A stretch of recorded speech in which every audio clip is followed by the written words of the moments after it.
निलंगा तालुक्यातील तेरणा नदी जलसमाधी आंदोलन. निलंगा कासार शिरसी महामार्गावर असलेल्या दादगी येथील तेरणा नदीच्या पात्रात कोळी समाजाच्या विविध मागण्यांसंदर्भात मराठवाड्यातील आदिवासी कोळी समाजाच्या वतीनं आज 1 ऑगस्ट रोजी जलसमाधी आंदोलन करण्यात आलंय. आदिवासी कोळी समाजातील टोकरे कोळी, ढोर कोळी, महादेव कोळी, मल्हार कोळीच्या जातीचे दाखले कोळी नोंदीवरून सरसकट मिळावेत.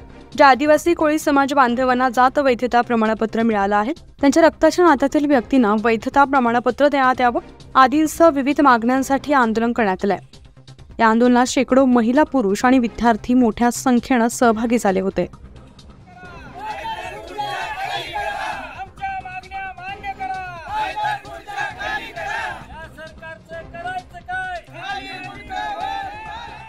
न्यूज 15 मराठीसाठी सुधाकर सूर्यवंशी, निलंगा, लातूर.